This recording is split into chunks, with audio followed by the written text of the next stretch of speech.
Bonjour à tous, merci d'être présents à cette heure matinale pour une session de neurologie qui va intéresser des thématiques qui peuvent nous intéresser souvent en réanimation, l'extubation des patients neurolésés, la prise en charge de l'épilepsie et des malades neuromusculaires. On va commencer avec l'extubation des neurolésés avec Claire Daillot-Fiselier de Poitiers.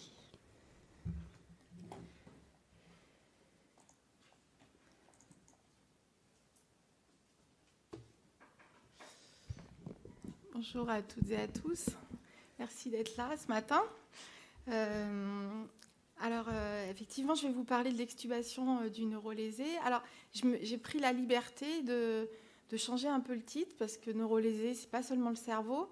Et si je commençais à traiter tous les neurolésés, alors il n'y avait peut-être pas énormément de biblio pour les autres que cerveau, mais je me suis dit que c'était plus adapté de parler de cérébrolésés au vu de ce que je vais vous parler. Alors, si on prend les cérébrolésés, quelles sont les conduites, enfin, quelles sont les recommandations concernant la ventilation? Là, je vous prends l'exemple des traumas crâniens graves, mais finalement, on pourrait l'étendre aux AVC, notamment comme l'hémorragie méningée ou l'AVC hémorragique. Alors, concernant les voies aériennes, que nous disent les recommandations, il va falloir contrôler la ventilation des traumas crâniens graves avec une intubation trachéale, une ventilation et puis une surveillance de la CO2.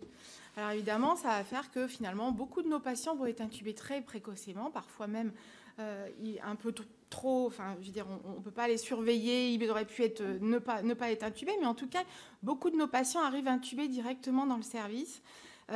Et ça va finalement générer une réanimation, ces lésions cérébrales graves, souvent prolongées.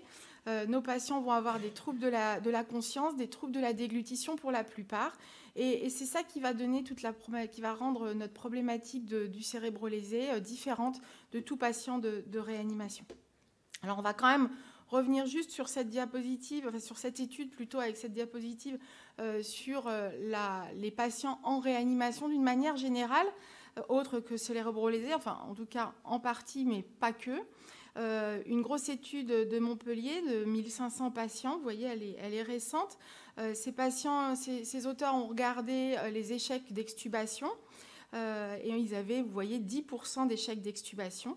Et au sein de ces échecs d'extubation, ils avaient dichotomisé les échecs dus à des problèmes, une dépendance du respirateur ou une dépendance de la sonde d'intubation, ce qu'ils appelaient pour la sonde d'intubation airway failure et pour le respirateur non-airway failure.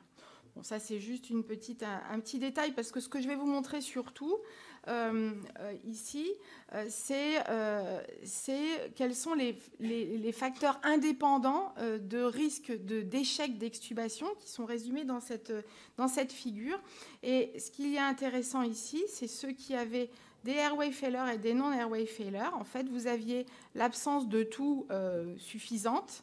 Vous aviez l'intubation pour une détresse respiratoire aiguë, pour un coma, et puis vous aviez la durée d'intubation de plus de 8 jours.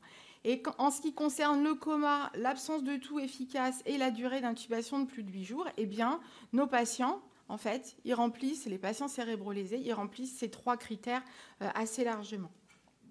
Alors, si on se tourne vers les cérébrolésés, le taux d'échec des cérébrolésés, en général, c'est plus important. Vous avez vu, c'était 10% pour les non-cérébrolésés. On est entre 19, en fonction de ces études, j'ai pris les études les plus récentes, 19 à 31% d'échecs en fonction des différentes études. Alors, si on vient sur les recommandations concernant les cérébrolésés et ce qui concerne notamment le sevrage ventilatoire. Alors, qu'est-ce que nous disent les recommandations? Vous voyez, elles sont quand même récentes. Alors, j'ai souligné les petits points importants. Donc, ici, eh bien, finalement, les experts ne peuvent pas recommander un score de Glasgow. Le score de Glasgow il n'y a pas de seuil pour nous dire le score de Glasgow étant, ça va marcher. Donc, le score de Glasgow, ce n'est pas un bon score. Et ils nous disent aussi qu'il va falloir faire attention au statut neurologique, à prendre en compte pour prendre notre décision. Bon, on s'en doute un petit peu, pas d'évidence, c'est plutôt des bonnes pratiques. On doit faire attention aussi à la trajectoire, enfin à l'orientation, à ce qu'on attend pour l'avenir de notre patient. Pareil, bonne pratique, pas d'évidence. Le niveau de conscience, pareil, pas d'évidence. Et alors, weak recommendation, quand même, je ne vous l'ai pas mis. Et strong recommendation, on doit faire attention aux réflexes des voies aériennes supérieures, et ça, c'est strong. Mais par contre, c'est de la good practice, il n'y a pas d'évidence non plus. Donc finalement, ici, la recommandation, elle vous résume à peu près tout ça. Et puis, elle nous dit, faut faire aussi un peu comme les patients non cérébrolésés, parce qu'il faut aussi ajouter les critères des non cérébrolésés. Ce qui fait que finalement, quand vous regardez tout ça, vous vous dites, en fait, on n'a pas vraiment de guide qui nous permettent d'extuber nos patients, et il n'y a pas de preuve pour des recommandations fortes, en tout cas en 2020.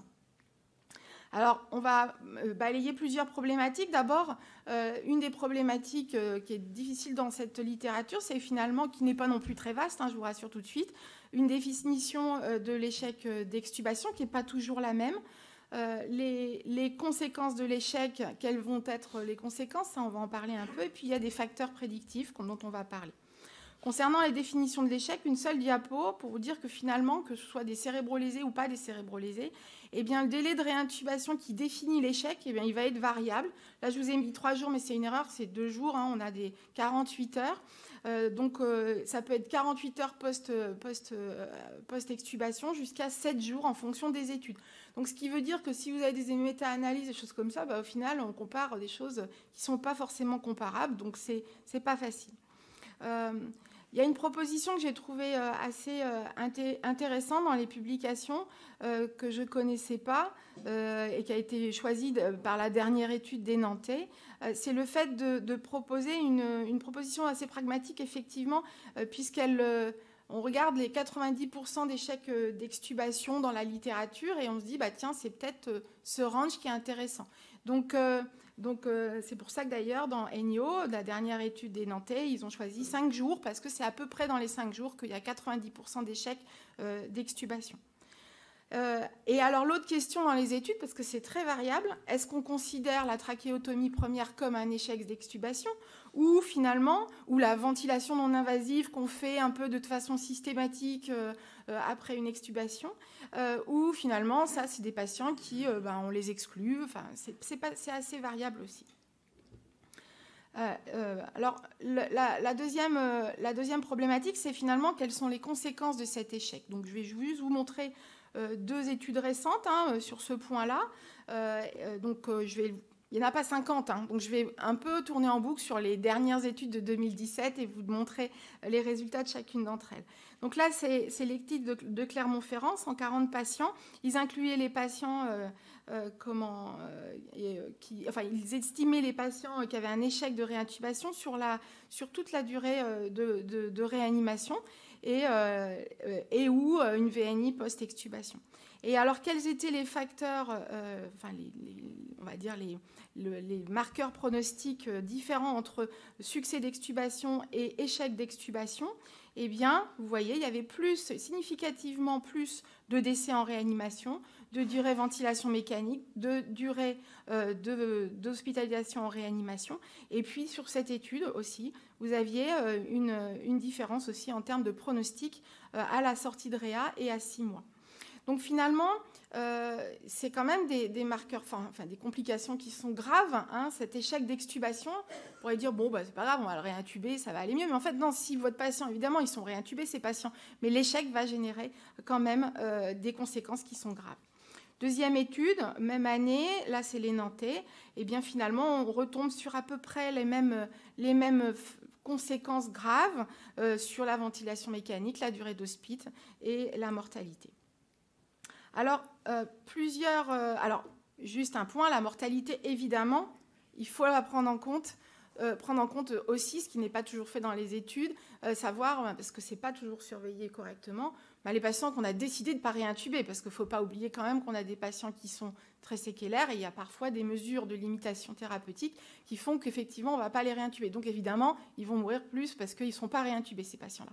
Donc il y a quand même aussi un petit bémol à prendre sur cette mortalité, parce qu'elle n'est pas forcément due qu'au fait d'avoir extubé, un échec d'extubation, je réintube mon patient et donc il meurt plus. D'accord ? Attention à l'interprétation chez cette population. Donc après, on va regarder les facteurs prédictifs de succès ou d'échec. Alors pourquoi je vous mets succès ou d'échec ? Parce que finalement, elle n'est pas très simple à regarder, cette littérature, parce que finalement, on nous parle d'échec d'extubation, puis après, en fait, les auteurs vont faire un score de succès. Donc, il y a une petite gymnastique parfois à faire lorsqu'on lit cette littérature, pour ne pas se tromper et pas dire n'importe quoi. J'espère que je ne vous dis pas n'importe quoi et que j'ai tout bien compris. Donc cette étude-là, on revient à l'étude de Thomas Godet à Clermont-Ferrand, 140 patients. Je vous rappelle, l'échec d'extubation, c'était la réintubation pendant la réanimation. Et là, on est dans un échec qui est assez important. 31%, c'était souvenez-vous, le 19 à 31%, c'est celui qui l'avait le plus. Je vous ai mis ce tableau de résultats de l'analyse univariée parce que c'est surtout pour vous montrer qui finalement, ils relevaient beaucoup d'items. Hein. Ils incluent tous les patients en prospectif et puis ils relèvent tous ces items et ils les suivent jusqu'à la sortie de réa et le pronostic. Alors, ce qui est intéressant dans cette étude, je trouve, c'est qu'ils ont regardé plusieurs scores qu'on a l'habitude d'utiliser en neuroréa. Le score de Glasgow, alors celui-là, on l'utilise tout le temps. Et si on regarde un petit peu les items qui sortent, en fait, l'item moteur, il ne sort absolument pas. Hein. En univarié, hein, c'est ce qui va leur permettre de faire ensuite la multivariée et leur score. Par contre, le score visuel, lui, il est significatif. Ensuite, il y a le score fort qui intègre une partie de ces critères qui sont l'exploration des paires crâniennes. Et donc, là, vous voyez, le moteur ne sort toujours pas, mais par contre, tous les autres sortent bien. Et ça a toute son importance, puisqu'on se doute bien qu'il se passe quand même des trucs qui nous empêchent d'extuber nos patients. C'est ce qui se passe au niveau des voies aériennes supérieures, et donc, évidemment, probablement en lien avec des paires crâniennes qui sont défaillantes. Et enfin, le CRS, c'est le coma recovery scale, avec un peu plus compliqué qu'on fait lorsqu'on a des patients qui sont on le fait souvent quand ils sont un peu quand ils sont possis ou peu communicants, tout ce qu'on veut. Enfin, en tout cas, on voit que leur devenir neuro n'a pas l'air d'être terrible. Là, il le faisait pour tous les patients. Et puis, vous voyez, on a finalement des significativités pour beaucoup d'entre eux, sauf la communication, mais évidemment, avec un tube, c'était pas simple. Et enfin, ce qui est intéressant, et ça, c'est à peu près commun à toutes les études, ils vont regarder les critères on va dire les réflexes des voies aériennes supérieures, la toux, le nauséeux, et puis la déglutition. Et là, évidemment, c'était fortement significatif. Donc, si on regarde l'analyse multivariée, vous avez le score visuel du coma recovery scale, vous avez le nauséeux, la déglutition, la toux, et là, c'était les facteurs indépendants qui étaient prédictifs d'un échec. Donc, ils ont été intégrés dans ce score. Un score assez simple, en fait, à calculer. Et puis, vous avez un score sur 14. Quand sur ce score, vous pouvez voir qu'on a nettement un seuil, le seuil de 9, avec un pourcentage d'extubation, vous voyez, qui change complètement au-delà du niveau 9. Alors, ils ont effectivement créé un score très simple en se disant, finalement, quand on regarde, vous avez votre CRS visuel, 0, 1, 2, et puis ici, donc ça veut dire qu'il n'est pas terrible, en fait, un mauvais score, vous allez avoir, si vous avez 0 ou 1 des facteurs d'airway positifs présents, vous n'aurez que 38% de succès d'extubation. Et puis, si vous avez 2 ou 3, donc vous voyez, vous avez la déglutition, vous avez à peu près tout, la toux, la nausée, le nauséeux, et bien à ce moment-là, vous avez plutôt 85% d'avoir un succès. Donc, ce qui veut dire que ces facteurs, finalement, qu'on a du mal, nos patients ont du mal à les récupérer, et c'est souvent ce qu'ils récupèrent en dernier, de déglutition, de toux, eh bien, ce sont ces facteurs-là qui sont finalement, moi je le lis comme ça en tout cas, qui sont finalement les facteurs qui vont être les plus importants, et ça c'est ce qu'on ressent aussi, c'est ce qu'on constate en clinique. Pour ce qui est de l'étude des Nantais, alors eux ils ont regardé le score de Glasgow, donc on voit ici que eux c'est significatif au niveau du score médian, alors c'est ça qui est un petit peu moteur, pardon, et c'est ça qui est un petit peu différent. Il est moins compliqué, il y avait moins d'items surveillés, mais on voit qu'on retrouve la déglutition, la toux, ici, qui n'était pas significative en univarié. Leur score, il est un peu différent, l'âge inférieur ou supérieur à 40 ans, le fait de suivre ou pas du regard, la déglutition et le score moteur, de Glasgow, inférieur ou supérieur à 10. Et eux, ils ont fait un score plus simple avec 4 items simplement. Et lorsque vous avez un score de plus de 3, vous avez 90% de succès. Donc, c'est finalement pas mal. Et eux, ils avaient à peu près, là, si on calcule, 23% d'échecs d'extubation. On voit bien effectivement qu'il y a un décrochement au-delà de 3 et 4 là, pour le succès. Alors, je ne vais pas vous présenter toutes les études avec tous les scores, parce que c'est un peu la même chose en fait. Donc je vous épargne la 3e. Donc si on se résume un petit peu sur ces études qui ont été faites, il y a les conséquences de l'échec d'extubation, augmentation de la durée de ventilation mécanique, durée de séjour en réa et augmentation de la mortalité, mais attention, prendre avec des pincettes. Pour les facteurs influençant le succès d'extubation, la poursuite visuelle, parce que c'est finalement un peu commun tout ça, enfin je vous les ai tous listés, la déglutition, la toux, le nauséeux, le score de Glasgow, dans une des deux, et puis un âge précoce, tout ça c'est plutôt finalement, un âge plus jeune, c'est plutôt un facteur influençant le succès d'extubation.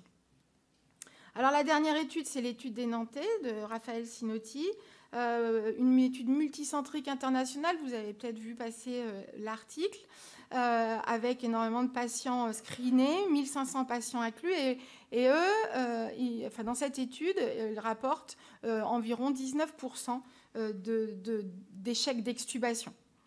Alors il faut voir quand même que vous avez une incidence, mais parce que c'est multicentrique, plus élevée de trachéotomie avec 20%, en 21% de trachéotomie, ce qui veut dire que, et c'est des trachéotomies premières, donc ce qui explique le fait qu'il n'y ait que 19% d'échecs d'extubation. Ça, c'est normal. Il y a des pratiques dans d'autres pays qui sont un peu différentes. Nous, je pense qu'en France, on a plutôt tendance à ne pas trachéotomiser très tôt.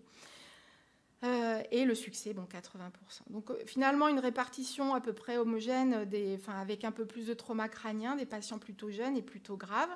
Et les causes d'échec d'extubation, c'était les défaillances neuro, les défaillances respi ou les voies aériennes supérieures. Et vous voyez, ça fait plus de 100%, parce que parfois les patients avaient les deux. Les pronostics, les facteurs pronostiques à 5 jours ont été regardés dans les deux groupes et en analyse multivariée. Et là, vous voyez bien, alors je vous ai mis en rouge les choses qui ici on est dans les mêmes critères, dans les mêmes facteurs, les mêmes paramètres qui sortent de façon indépendante. La mortalité, la durée d'hôpital, la durée de ventilation mécanique. Ici, ce qui sort aussi, qui est intéressant, c'est le fait d'avoir fait une infection pulmonaire, et y compris après le premier VS, le mot m'échappe, la première épreuve de sevrage. Donc finalement, quand vous faites une infection pulmonaire ou une trachéobronchite après la première épreuve de sevrage, vous avez un risque d'avoir un échec d'extubation. Les paramètres qui étaient associés au succès, qu'ils avaient recherché également, température, fréquence cardiaque, SAT, finalement satisfaisante. Des réflexes, un réflexe nauséeux positif, une déglutition, donc on revient un peu sur les mêmes choses. Le suivi oculaire, le score de Glasgow moteur assez élevé.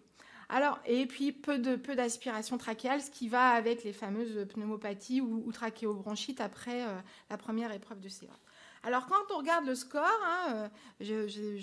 Raphaël, je ne pense pas qu'il soit là, mais je lui dirais, personnellement, il ne nous donne pas très envie quand même. Je ne sais pas ce que vous en pensez, mais on se dit, c'est quand même un score qui ne va pas être très simple à utiliser au lit du patient, parce qu'il y a une vingtaine, je crois qu'il y a une vingtaine d'items, alors ils sont tous dichotomisés là, ça monte jusqu'à, je crois que le score c'est 91, le score total, et puis au final, quand on a plus de 75 points, on a une valeur prédictive positive de 100% avec, vous voyez, un AUC comme ça. Alors je pense que ils se sont dit qu'effectivement, ça risquait de pas être très encourageant pour les cliniciens. Donc, ils ont fait un score simplifié. Et là, on retrouve, vous voyez, on retrouve à peu près les mêmes choses que ce qu'on a déjà dit. Il y a juste les aspis moins fréquentes et puis la température qui était un score qui changeait, qui sortait. Et on retrouve ici le score moteur. Donc, en fait, peut-être que dans les prochaines recommandations, le Glasgow, peut-être que les recommandations se mouilleront un petit peu plus. Et là, l'AUC était ainsi. Alors, les scores de succès, à quoi ils peuvent nous servir? Parce que souvent, on se dit, d'accord, les scores, finalement, ça va nous servir à quoi? Parce que ça va me donner une réponse, mais je vais faire quoi, moi, après? Je l'extube pas, mais en fait, je vais quand même l'extuber, même s'il a un score mauvais. Donc, est-ce que ça sert à quelque chose de faire ce score? Bon, on a tous eu ce raisonnement-là, je pense. En tout cas, moi, je l'ai eu, je vous avoue. Et donc, on ne fait pas trop les scores, parfois, dans nos services. Mais en fait, quand on réfléchit, c'est pas mal parce que l'intérêt de ces scores, et ça, je pense que c'est un grand intérêt, c'est de pouvoir extuber les patients plus tôt. Et on sait que la durée de ventilation mécanique sur tout patient, et chez les patients de cérébrolésés aussi, ça va aggraver la morbimortalité.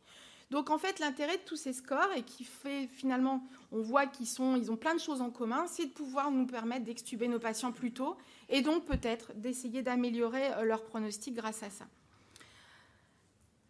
Mais alors, qu'est-ce qu'on fait quand le score il est en faveur d'un échec, en fait? Donc, on en fait quoi de ça? Et c'est là où, en fait, on a la difficulté. C'est pour ça qu'ils nous gênent, ces scores.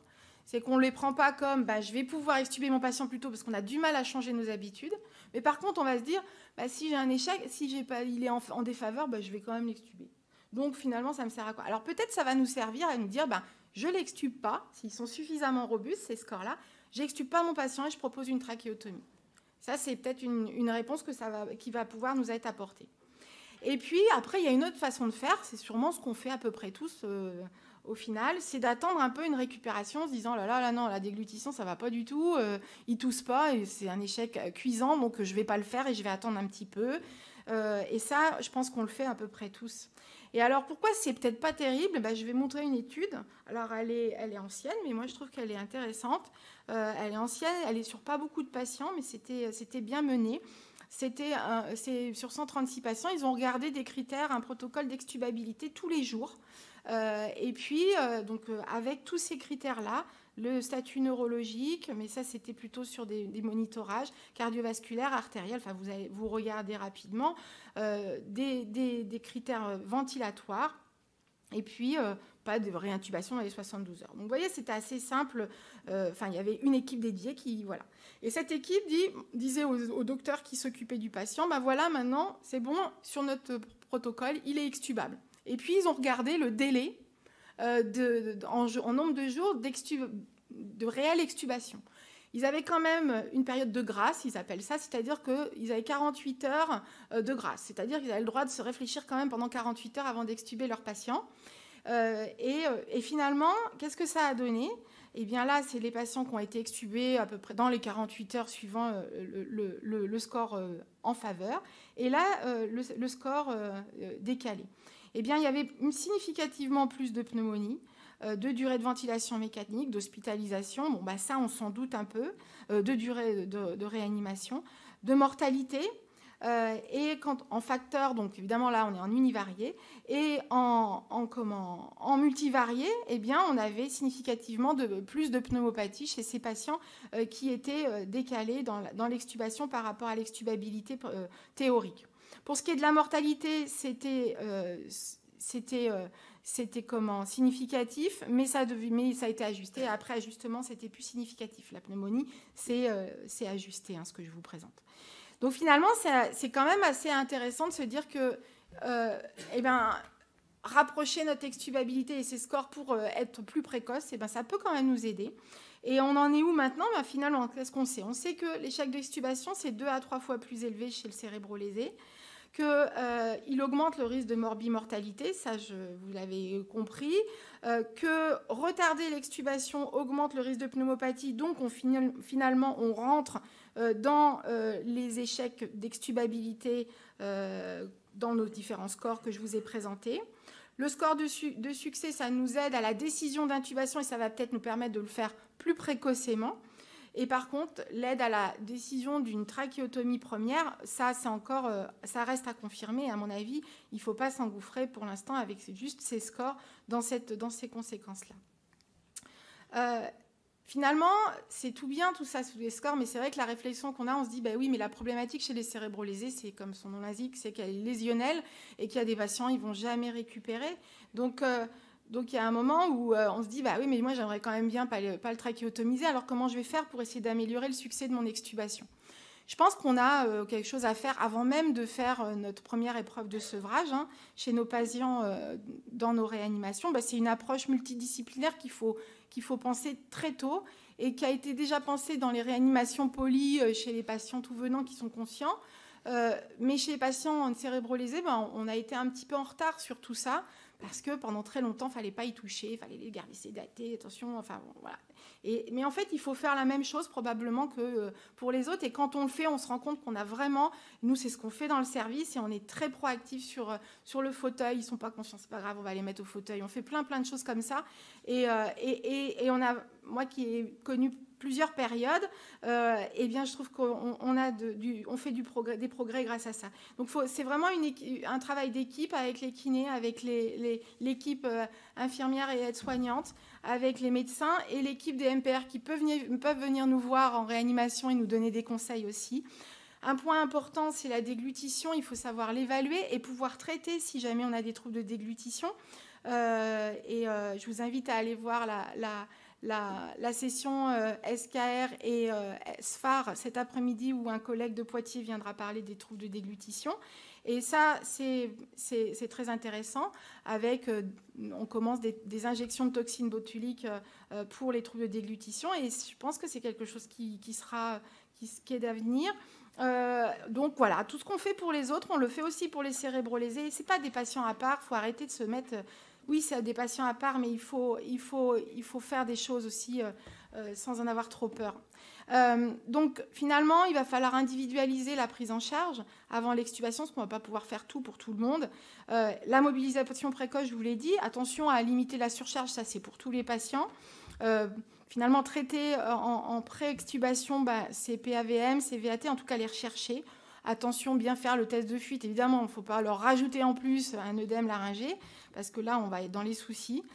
Ne pas oublier que c'est des patients, même s'ils ne sont pas communicants, ils ont des douleurs et des inconforts qu'il faut traiter.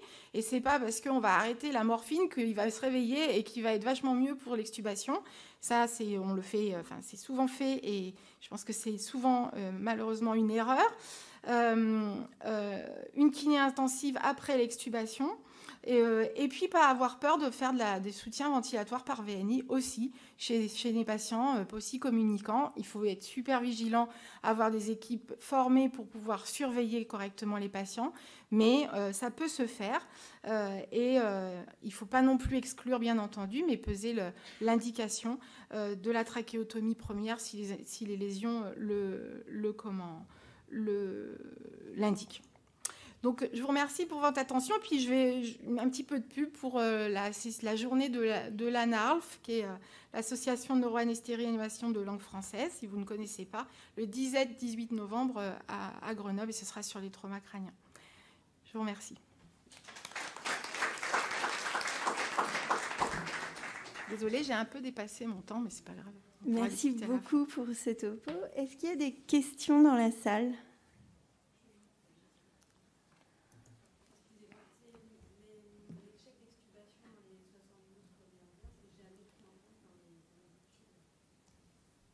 Alors, c'est à partir de 48 heures en général. Donc, si c'est avant 48 heures, c'est pas pris en compte. Enfin, c'est 48 à 7 jours sur les études que je vous ai montrées. Alors, moi, je me posais une question. C'est la définition, en fait. Pardon, excusez-moi. Moi, je me posais une question. Est-ce que vous avez retrouvé dans les études ou dans votre pratique un lien entre l'hypersialorée et les échecs d'extubation ? En fait... c'est pas hypersialorée, mais c'est trouble de déglutition, donc en fait c'est un petit peu la même chose. C'est lié, en fait. Ouais, et c'est pas le volume. Si vous pensez au volume, parce que peut-être que vous vous y intéressez, nous en tout cas on s'y intéresse parce que c'est vrai qu'on essaye de travailler sur la déglutition et enfin sur l'hypersialorée, comme vous avez raison, parce que c'est le marqueur des troubles de déglutition. Donc le seul marqueur que vous pouvez faire, c'est quantifier cette hypersialorée.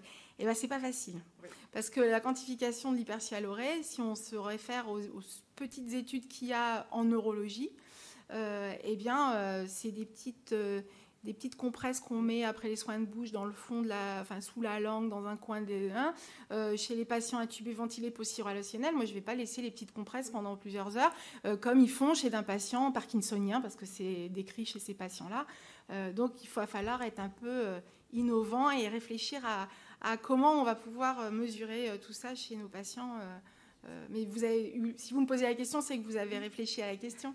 Et vous avez des solutions, vous, de votre côté ? Non. Pas vraiment. Non. C'est pour ça que je me posais la question. Mais ouais. Et c'est pas facile. Et alors, il y a des échelles aussi qui ont été décrites, pareil, chez ces patients de neurologie, pour essayer de la quantifier, cette sialorée. Ouais. Mais là, du coup, on prend la conséquence, en fait. Je crois qu'on a dépassé le temps. Donc, ouais, il y a une question. Je me demandais, pour les troubles de déglutition, si vous les évaluiez avec autre chose que la clinique, si vous aviez soit l'échographie, soit l'électrophysiologie, soit autre chose. Non, ça on ne fait pas. Parce que on commence à regarder l'échographie, on peut voir la mobilité de l'ossioïde, la langue, du sphincter supérieur de l'œsophage. Avec les kinés, on travaille un peu dessus. Ah, c'est bien ça. Ah, non, on n'a pas regardé ça. Nous, on est parti sur la quantification de la sialorée avec les études de neuro, mais par contre, on n'a pas regardé. Et ça, il y a des études qui montrent que c'est fiable. Il y a des études chez les patients extubés qui montrent que c'est faisable, qu'il y a des choses chez nos patients à nous. Moi, j'ai rien vu, mais je commence à regarder. Mais ça vaut... Alors, je pense que ça, c'est typiquement des études qu'on pourrait faire à plusieurs centres, en fait. Tout à fait. Parce que je pense que... Non, mais c'est vrai, on fait un centre qui innove l'affaire, et puis les autres qui... Finalement, on valide dans d'autres centres. Et ça, je pense que c'est vraiment ce qu'il va falloir qu'on travaille. Parce que je pense que finalement, c'est très bien de faire des scores. Enfin, voilà, dans notre métier, il y a des scores pour tout. Mais en fait, parfois, on est un peu sur le... Enfin, moi, j'aime bien, je dis, bah ouais, mais enfin, bon, maintenant, j'aimerais bien que ça marche, quoi. Donc, je trouve que souvent, on reste un peu sur notre faim avec ces scores parce qu'on ne va pas plus loin. Donc, je pense que là, il faut vraiment qu'on investisse cette question. Merci.